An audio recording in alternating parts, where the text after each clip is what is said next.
Selamat pagi menjelang siang, kami dari kelompok Maju akan mempresentasikan hasil diskusi kami tentang pertanyaan seputar tentang tantangan di masa memasuki zaman 5.0.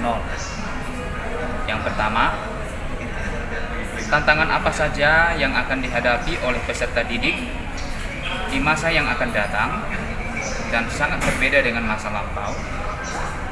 Ya, jadi tantangan pendidikan dari zaman ke zaman tentu ada perubahan.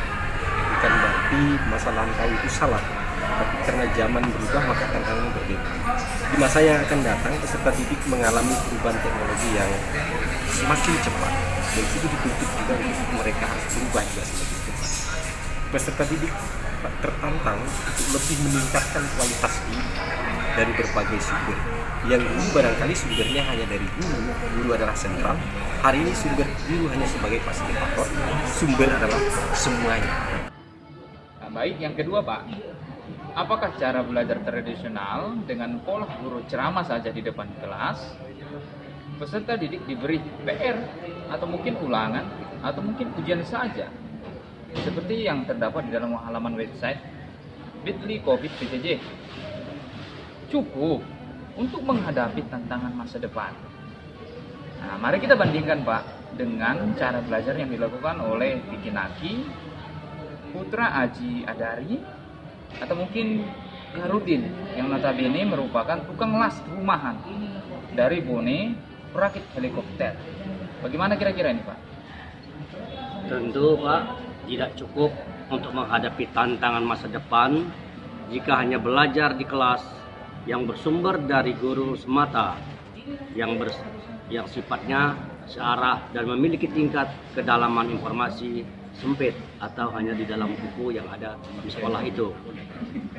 Belajar mempersiapkan masa depan itu seharusnya bukan semata-mata bersumber dari Bapak Ibu guru saja, melainkan dapat bersumber dari lingkungan belajar lain seperti les, online, YouTube, Google, dan yang lain-lain Pak. Berarti anak didik itu harus bisa belajar dari mana saja begitu Pak ya? Iya. Bukan hanya semata-mata dari kelas yang diberikan oleh guru, tapi juga dari seperti YouTube, Google, atau mungkin kelas online seperti itu kira-kira Pak. Oke, terima kasih Pak. Oke, yang untuk pertanyaan ketiga, kajian dari Microsoft di tahun 2021 menempatkan warga kita, warganet Indonesia, sebagai warganet paling biadab atau paling tidak sopan di Asia Pasifik.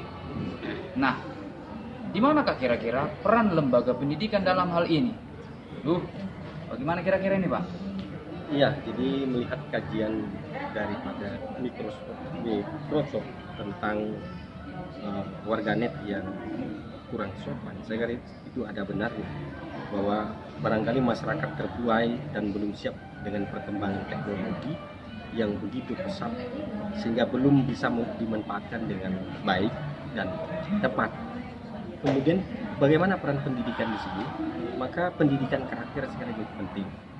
Mengembalikan lagi pendidikan karakter leluhur yang memang kita miliki, leluhur bangsa Indonesia dulu yang luhur, dikembalikan lagi dan perlahan dididik dengan karakter-karakter yang juga siap untuk menghadapi karakter teknologi yang masa kini.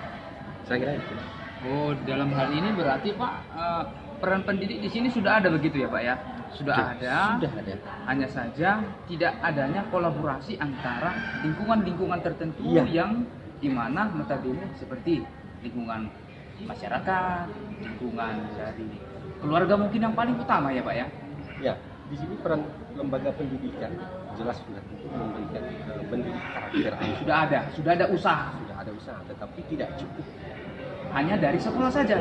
Iya. Maka dari lingkungan, dari keluarga itu perlu. Oke. Ya. Berarti harus ada kerjasama antara tiga komponen utama itu Pak ya. Iya. Dari paling utama dari keluarga Pak ya. Dari keluarga, baru dari sekolah, kemudian dari masyarakat. Oke, terima kasih Pak.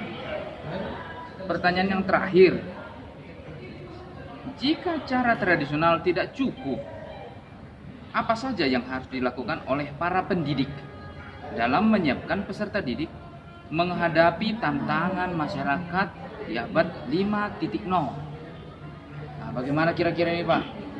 Ya, kita dalam hal ini perlahan mengubah mindset pendidik bahwa pendidik harus memiliki keterampilan digital, ya, dan berpikir kreatif serta berinovasi dalam pembelajaran di dalam kelas menyesuaikan kebutuhan peserta didik zaman sekarang atau abad 21, Pak. Terima kasih, Pak. Kalau begitu di sini harus dirubah pertama-tama adalah gurunya sendiri Pak ya? Iya, gurunya sendiri.